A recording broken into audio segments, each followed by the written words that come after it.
evening everyone. We are here for a very interesting keynote address and by a very senior senior physician on the floor.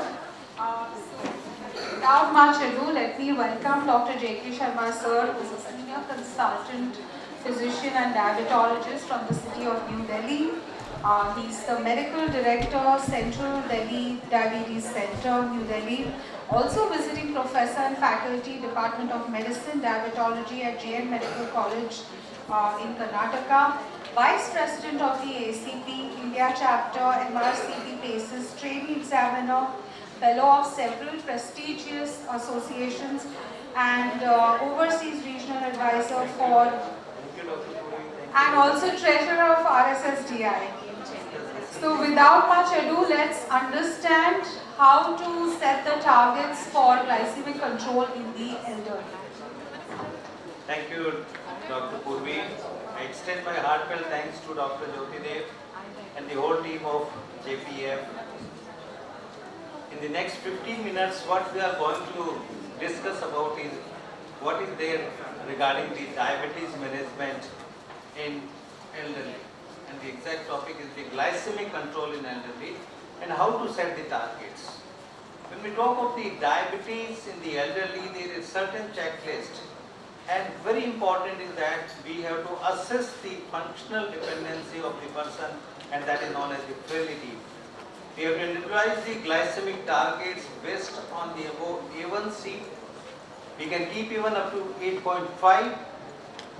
But if otherwise healthy, use the same targets as the younger people. So if otherwise healthy, I'll tell you what exactly that means.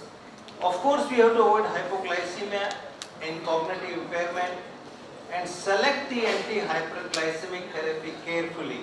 Caution the sulfonylureas or the thiazolidinediones.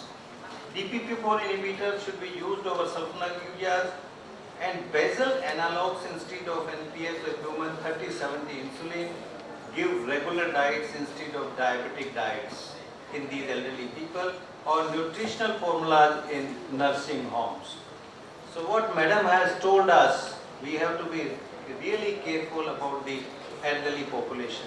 When we talk of the frailty, it is a widely used term associated with aging, and that denotes a multi-dimensional syndrome that gives rise to increased vulnerability in these age groups. And there are various scales, that is the clinical frailty scale, like very fit, well, managing well, vulnerable, mildly frail, moderately frail, severely frail, very severely frail, and terminally ill. So we can divide these frailty scales into various types, and we have to score the frailty in people with dementia also. So whether it is mild dementia, it is moderate dementia, or it is severe dementia. Coming to the A1C targets, these A1C targets are different. The most adults with type 1 or type 2 diabetes, we usually keep the targets around 7, HbA1c 7 or less than 7. But in adults with type 2 diabetes, to reduce the risk of CKD and retinopathy, if at low risk of hypoglycemia, because the very important is that the person should not have hypoglycemia, then we can keep it even at 6.5 or less than 6.5, between 6 and 6.5. But if the person is functionally dependent, then it goes from 7.1 to 8.5. 7.1 to 8.5 when there is recurrent severe hypoglycemia and or the hypoglycemia unawareness, limited life expectancy, and frail elderly and or with dementia, which is very important. In that case, we can keep it even up to 8.5. Avoid higher A1C to minimize the risk of symptomatic hyperglycemia and acute and chronic complications of diabetes. And if we are looking after a person for end of life care, then A1C measurement is not recommended. Avoid symptomatic hyperglycemia and any hypoglycemia. So hypoglycemia is very important. The various treatment goals. Glycemic goals for some older adults might reasonably be relaxed as part of individualized care, but hyperglycemia leading to symptoms or risk of acute hyperglycemia complications, they should be avoided in all these patients. Screening for diabetes complications that should be individualized in older adults. Particular attention should be paid to complications that would lead to functional impairment, and treatment of hypertension to individualized target levels is indicated in most elder adults. Then treatment of other cardiovascular risk factors, they should be individualized considering the time frame of the benefit. Lipid lowering therapy and aspirin therapy may benefit those with life expectancies at least equal to the time frame of primary prevention or secondary intervention trials.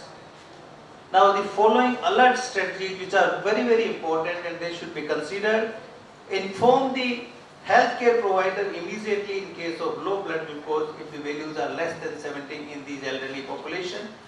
Inform as soon as possible if the glucose values are between 70 to 100, because in that case the regime may need to be adjusted.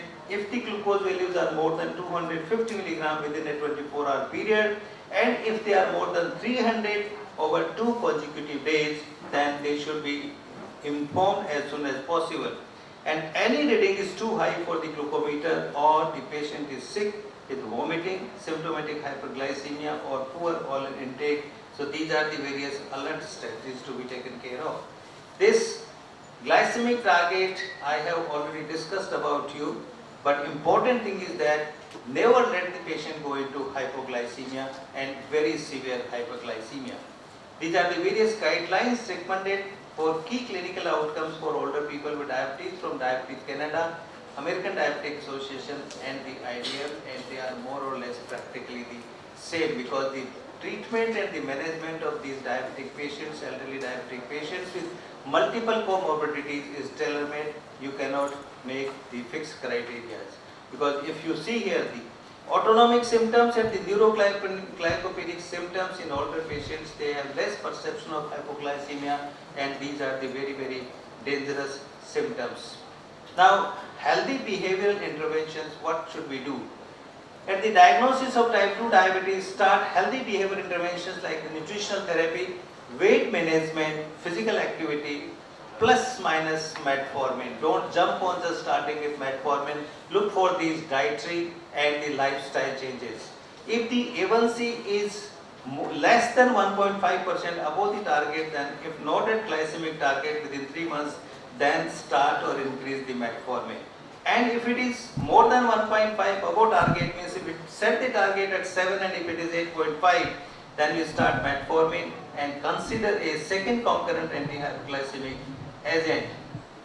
Then if there is evidence of clinical CVD, means cardiovascular disease, if it is there, start anti-hyperglycemic agent with demonstrated cardiovascular benefits like the SGLT2 inhibitors, the GLP-1 receptor agonist. And if the person is no evidence of clinical CVD, then we can start with look here. Avoidance of hypoglycemia and or weight gain with adequate glycemic efficacy. Add additional anti-hyperglycemic agent best suited to the individual based on the following. The choice of agent in elderly is DPP-4 inhibitor, then the GLP-1 receptor agonist, or the SGLT2 inhibitor. So of course this is after the metformin in these elderly individuals.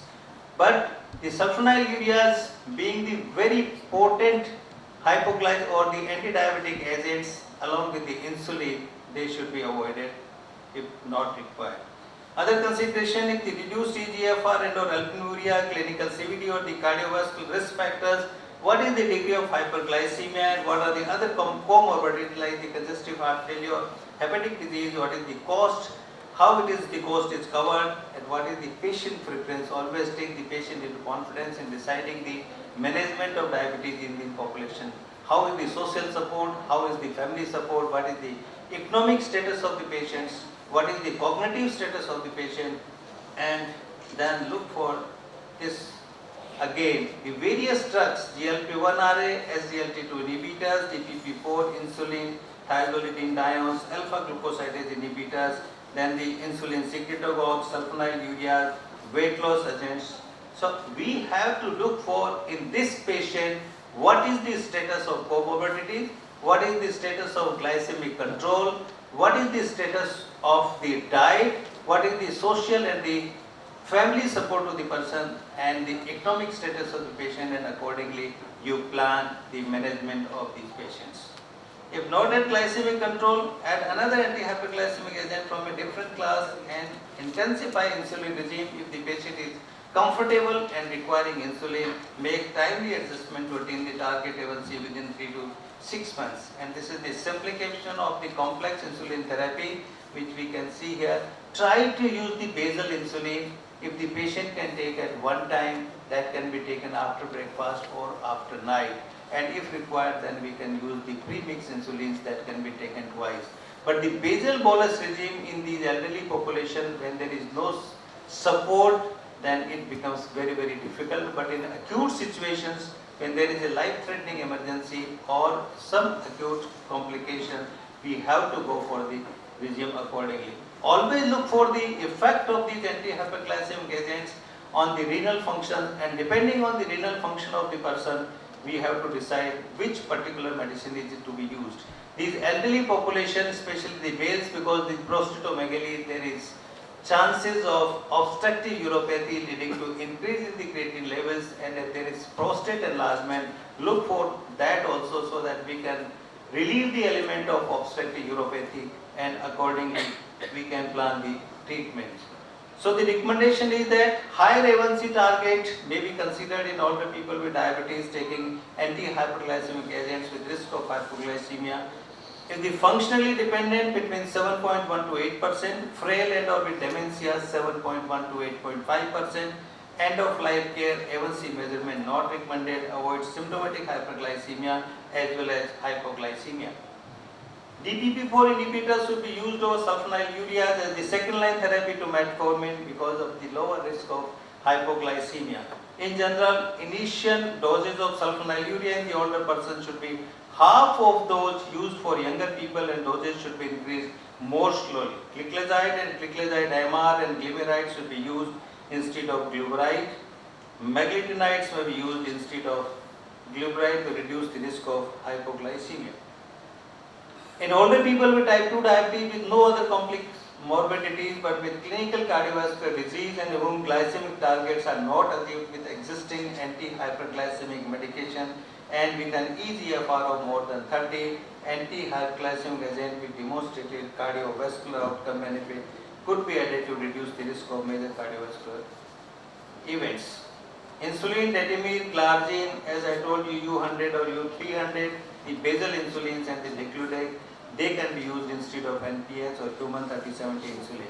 And in older people, pre-mixed insulins and pre-filled syringe pens should be used to reduce dosing errors and to potentially improve the glycemic control. In older LTC residents, regular diets may be used instead of diabetic diets or nutritional formulas. Sliding scale and correction insulin protocols should be avoided in the people, LTC residents with diabetes, to prevent worsening glycemic controls. And this is how we see that individualizing time in range goals in management of diabetes mellitus and role of insulin. This we can see that nowadays we are hearing in and out about the time in range, the glycemic variability. So few words about glycemic variability. It refers to the fluctuations in blood glucose levels, both peaks and troughs, and we see that here if you look, establishing glycemic variability even if A1C is controlled. A1C of 7, we can see the peaks and the troughs, therefore it is important to minimize the glycemic variability, and if we minimize the glycemic variability, the chances of complications they are decreased. So we can see here that minimize above target glucose range in more than 17 to 17 hours, target range should be there, and only in less than 1 hour below target glucose range, but we should look for that patient does not go into hypoglycemia. This you can see that if time in range is lesser by 10%, retinopathy risk increases by 64%, nephropathy increases by 40%, and neuropathy risk increases by 25%. So initial evidences also show increase in the surrogate markers of macrovascular complications like the abnormal carotid intima media exists in these patients. We know that the glycemic variability is associated with diabetes related complications and poor quality of life, and with markers of endothelial and cardiovascular damage in diabetic patients. In people with type 2 diabetes, high glycemic variability has been associated with cognitive impairment, and acute myocardial infarction, increased risk of mortality is observed in patients with increased visit-to-visit glycemic variability, and these are the various ATTD recommendations for the time in range. Suboptimal clinical utilization is always there because it is a complex process to look for this. So the key message is diabetes in older people is distinct from diabetes in younger population, and the approach to therapy should be different, especially who have functional dependence, frailty, dementia, or who are end of life. Personalized strategies are needed to avoid over-treatment of the frail elderly. Look for the prescriptions what the patient is carrying for many other associated comorbidities. It is not that every doctor gives a prescription. Spend some 5 minutes to look what exactly the patient is taking and how to modify that, because a physician can modify anybody's prescription judiciously. In the older person with diabetes and multiple comorbidities, strategies should be used to strictly prevent hypoglycemia, which include the choice of anti-hypoglycemic therapy and less stringent A1C targets. As I told you, sulfonylureas should be used with caution. DPP-4 inhibitors are preferred, and long-acting basal insulins are associated with lower frequency of hypoglycemia. No two older people are alike, and every older person with diabetes needs a customized diabetes care plan.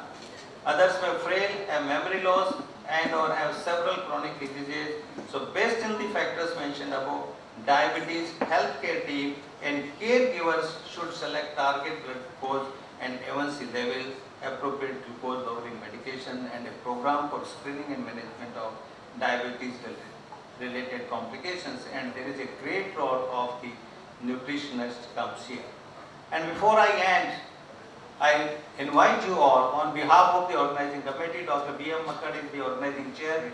He is sitting here for this 52nd annual conference of RSSGI from 14 to 17 November at Yashobhumi Dwarika, Delhi. So you all are invited there. With that, I thank you very much for the question. Thank you so much, sir, for that very elucidative talk. Any questions? We can take one quick question.